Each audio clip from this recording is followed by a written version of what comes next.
Everyone, this is Kijmo Vlog, si Pilipino Reactor Beast here in Saudi Arabia, and welcome back to my channel. For today's video, agad-agad gawa natin ito ng reaction video, ang Barda compilation for today's video. So I won't take it longer. I'm really excited to watch this. Ayan na, baka naman may mahihinang nila ng panamaapektuhan dyan sa sinigaw kanina ng fans. Actually, ang nagsigaw ng fans ng JB kanina, yung mga fans yun. At live pala yung kanina. May ka-message ako doon. Shout out kay kanina nga yun.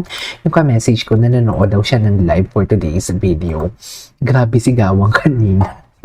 kay Melch. I don't know kung paano i-pronounce yung name niya. Kay Melch Morano.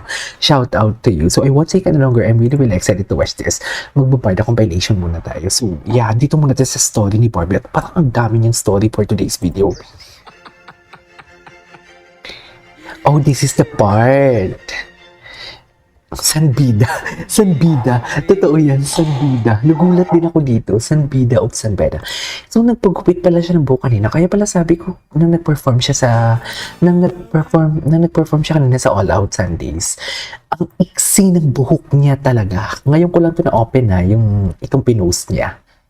Ganda talaga ni Barang.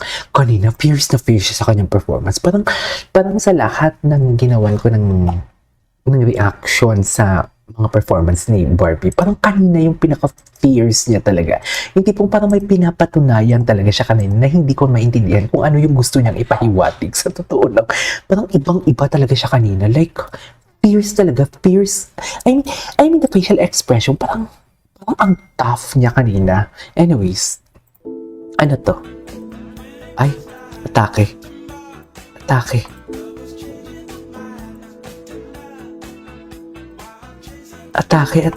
Okay. What's next? Tonight. Ang daming reviews Patuloy pa din number 1 Kontrabida Academy Ay, taho. Anong ibig sabihin nito? Bakit may taho? Ayan na. Dapat malaki pag kay Rita. Bakit taho? Bakit may pataho? Bakit may pataho for today's video?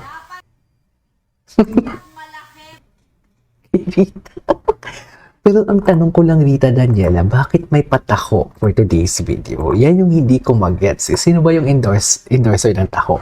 Alam mo, naniniwala talaga ako kung sino pa yung mga kaibigan, yung mga malalapit na kaibigan na tinutukso or minsan tahimik. Yan talaga sila yung mga nakakaalam ng chismis. Sa totoo lang. Si Evelyn. Message ko nga si Rita.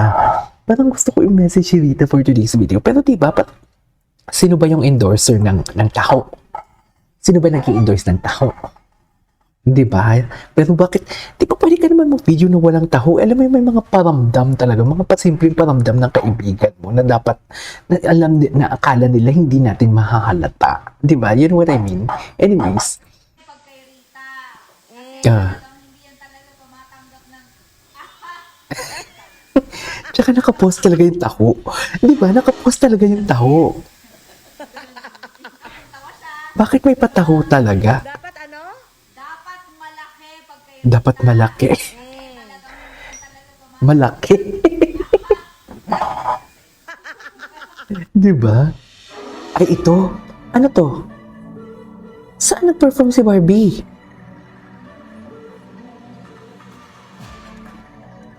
Nag-perform siya kagabi? Ito yung hindi ko alam. Retro ang atake ni Barbie dito for today's video. Pero hindi talaga ako makaget over doon sa taho 'di ba?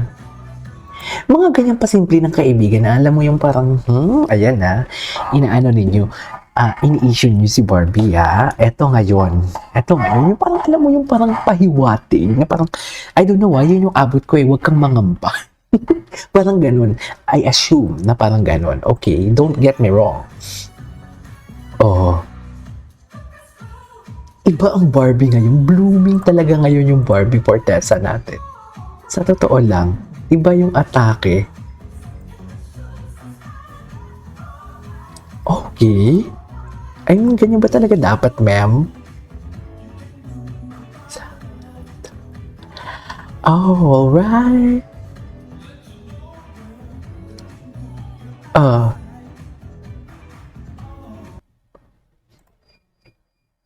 ay, ano na?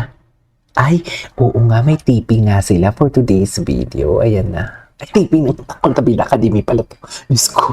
Wait lang, nagulat naman ako dito, Miss Eugene. Ang puwet ng bata, oh.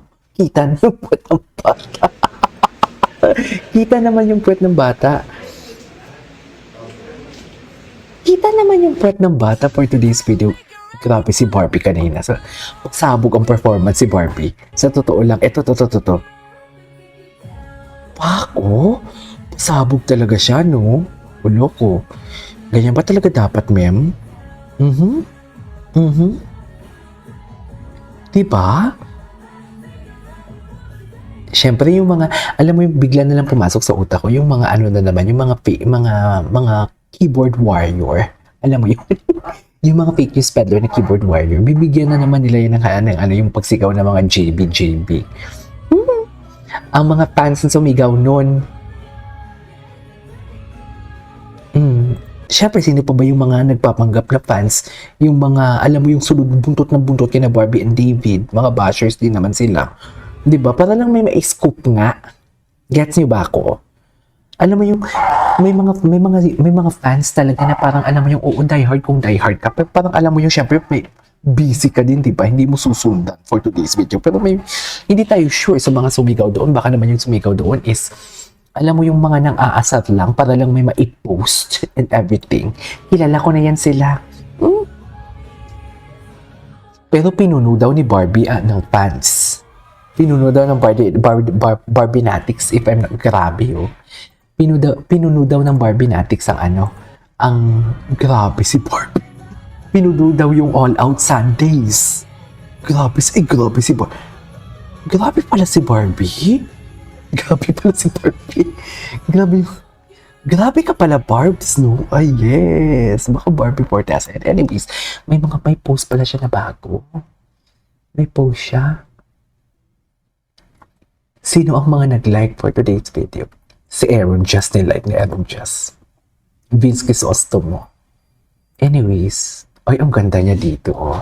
Very nanonood kasi ako may K-drama akong pinapanood ngayon. Ang ganda dito ni Barbie. Ito, oh, very dalaginding siya dito for today's video. Very dalaga siya. Dalagang atake. Tapos dito, sa mga tags, of course, ay, panoorin natin to. Anong atake niya dito? She is coming from the best of intentions. Iba yung mga best trait ni Gigi and Mauricia that Gigi. to the audience. Sa When in Manila pala to. Best trait. Diba syempre, Okay. wala tayo laging may best trait. Of course, of Yes. course. Madaming best traits. Yes. Kung anong gusto niya, makukuha niya. The best, di ba? The best, Feeling diba? ko, both for Gigi and Gia, kaya naging mabuti o naging masama siya, she is coming from the best of intentions. Either way. Yun yung best trait niya. Kaya naging mabuti o naging masama siya, she is coming from the best of intentions. Iba yung mga best Okay, trait. what's next? Do you believe that Ang dami ang pala kontrabida dito. talaga ay may puso at hindi basta kontrabida lang? And True. why? Kasi Ako mas naniniwala sinasabi ako. may mga notion na Naniniwala kaya may talaga ako. kontrabida, may reason kung bakit sila nagiging ganon. In the case of... Ako kung nabida ako eh, pero mabait ako. Walang Yes. ganon. Ay, walang ganun. Walang Si Mauricio. reason, basta kontrabida. Okay. Okay. Matalino to eh, minsan UP3. kasi kapag nilalagyan pa natin ng reason, baka hindi na maging pure. Baka lumambot. So, kung kontrabida ka, Kontrabigan mo. ka. Tama nga naman.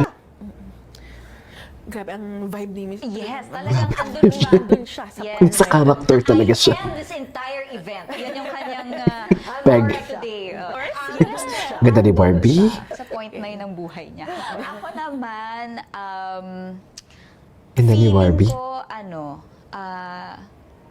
ang mga kontrabida, most of the time, ay dapat lang din na may panggalingan, may panggalingang pain, or kasi doon mabubuo yung depth para kapitan ka ng Depth? audience.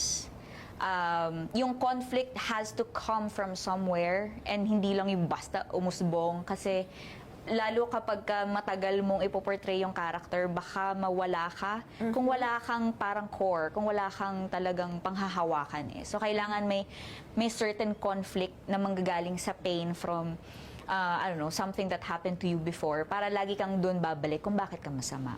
Do you believe that ang mga kontrabida That is our for today's video. Itutuloy natin yan, of course. This is Kivo Vlogs and see you in my next vlog. Bye!